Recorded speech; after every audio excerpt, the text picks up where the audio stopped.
Artificial intelligence म्हणजे AI ही दुधारी तलवार आहे हे तर आतापर्यंत आपल्याला माहितीच झालंय.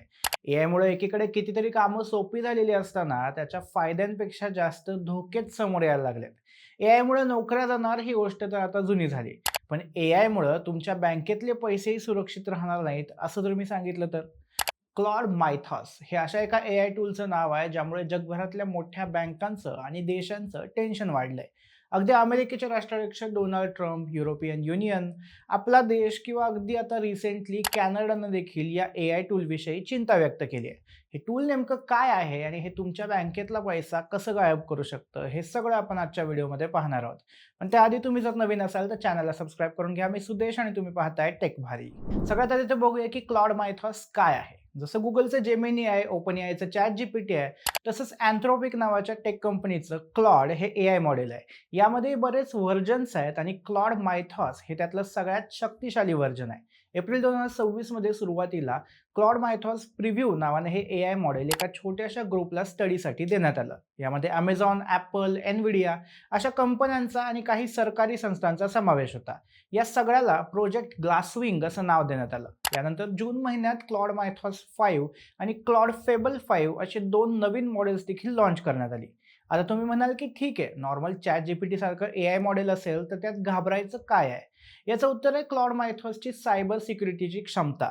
क्लॉड मायथॉस हे कुठल्याही सॉफ्टवेअर सिस्टीम मधल्या त्रुटी म्हणजे लूप होल्स शोधून काढण्यात एकदम परफेक्ट आहे आणि तेही माणसांपेक्षा किंवा कुठल्याही दुसऱ्या एआय टूलपेक्षा कितीतरी पट वेगाने. रिपोर्टनुसार या एआय मॉडेलने कितीतरी ऑपरेटिंग सिस्टीम आणि वेब ब्राउझरमध्ये हजारो हाय आणि क्रिटिकल लेवलच्या सुरक्षा त्रुटी शोधून काढल्या. म्हणजे नॉर्मली ते सॉफ्टवेअर नीटच चालत होते, त्यामुळे यात काही त्रुटी किंवा लूप होल असतील हे कोणालाही वाटलं नसतं. पण क्लॉड मायथॉसने त्या लपलेल्या त्रुटी शोधून काढल्या, ज्यामध्ये काही लूप होल्स तर तब्बल 27 वर्ष जुने होते. म्हणजे 27 वर्षांपासून ते सॉफ्टवेअर तसंच सुरू होतं आणि कुणालाही समजलं नव्हतं की यात काही प्रॉब्लेम आहे. साध्या सॉफ्टवेअर कंपन्यांमध्ये ही गोष्ट कदाचित तेवढी गंभीर वाटणार नाही, पण सध्या आपण सगळेच ऑनलाईन बँकिंग करतो. जगभरातील सगळ्या बँका ऑनलाईन पोर्टल्स, सॉफ्टवेअर आणि अल्गोरिदमवर काम करतात. अशात या गोष्टींमधल्या त्रुटी शोधणारं सॉफ्टवेअर येणं म्हणजे बँकांसाठी आणि पर्यायाने आपल्या पैशांसाठी खूप मोठा धोका आहे. आता तुम्ही म्हणाल की जर हे एआय बग्स किंवा लूप होल्स शोधतंय तर ती चांगलीच गोष्ट आहे. सॉफ्टवेअरमध्ये लूप होल शोधून ते दुरुस्त करायला आपण वापरू शकतो. आता हे जरी खरं असलं तरी त्यात दोन मोठ्या अडचणी आहेत. पहिली म्हणजे एआय हे असं टूल आहे ज्याचा जेवढा चांगला वापर आहे त्यापेक्षाही जास्त वाईट वापर होऊ शकतो. हे टूल कुणाच्या हातात आहे त्यावर ते डिपेंड करतं. म्हणजे क्लॉड मायथॉसचा वापर करून एखादा सायबर गुन्हेगार बँकिंग सिस्टीममधले कुणालाही माहीत नसलेले लूप होल्स आरामात काही मिनिटांमध्ये शोधून काढेल आणि मग त्यांच्या मदतीने त्या सॉफ्टवेअरची सिक्युरिटी वॉल ब्रीच करेल आणि सॉफ्टवेअरमध्ये आरामात प्रवेश करून हवं ते करू शकेल. आता जे लूप होल किंवा बग आतापर्यंत कोणाला सापडलेलंच नाहीये, तर अर्थातच त्यावर सिक्युरिटी सिस्टीममध्ये काही उपाय नसणारच आहे. आणि जोपर्यंत बँकांना स्वतःला तो बग सापडून त्यावर उपाय होईल, तोपर्यंत हॅकर आत शिरलेला असणार.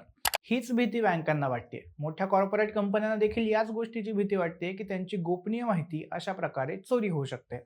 या पार्श्वभूमीवरच अमेरिकेने अँथ्रोपिक कंपनीला निर्देश दिलेत की क्लॉड मायथॉसचा ॲक्सेस कुणालाही दिला जाऊ नये.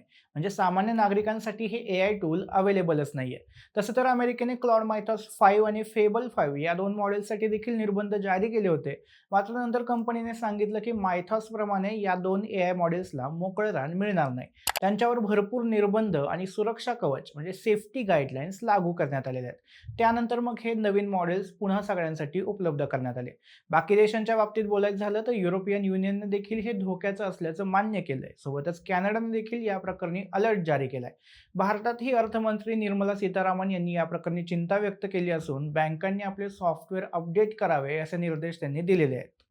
या सगळ्यात अँथ्रोपिकचे सीईओ डारियो आमोदे यांनी देखील स्वतःच एका ब्लॉग पोस्टमध्ये कबूल केलं की फ्रंटियर एआय मॉडेल्स आर्थिक क्षेत्राला आणि राष्ट्रीय सुरक्षेला मोठा धोका निर्माण करू शकतात आणि क्लॉड मायथॉस हे याचं ठळक उदाहरण आहे असंही ते स्वतःच म्हणाले. टेक इंडस्ट्रीमधले लोक यावर खुश नव्हते, कारण अर्थातच जेव्हा एआय कंपनीचा सीईओच एआय सुरक्षित नाही असं म्हणतो तेव्हा लोक ते सिरियसली घेतात आणि इतर टेक किंवा एआय कंपन्यांसाठी ही चांगली गोष्ट नाहीये. एकंदरीत बघायचं झालं तर क्लॉड मायथॉस हे एका अशा प्रकारचं तंत्रज्ञान आहे जे एकाच वेळी सगळ्यात मोठं सुरक्षा कवच आणि सगळ्यात मोठं शस्त्रही ठरू शकतंय. ते कुणाच्या हातात लागतंय यावर त्याचा कसा वापर होणार हे ठरतं. आता पुढच्या काही महिन्यांमध्ये हे तंत्रज्ञान जगभर किती व्यापकपणे पोहोचतं आणि त्यावर कोणते नियम लागू होतात, यावर जागतिक सायबर सिक्युरिटीचं भविष्य बऱ्याच अंशी अवलंबून असणार आहे. बाकी तुम्हाला काय वाटतं, आपला पैसा आता बँकेत तरी सुरक्षित आहे का? तुमची मतं आम्हाला कमेंटमध्ये सांगा आणि टेक भाजीच्या यूट्यूब चॅनलला सबस्क्राईब करायला विसरू नका.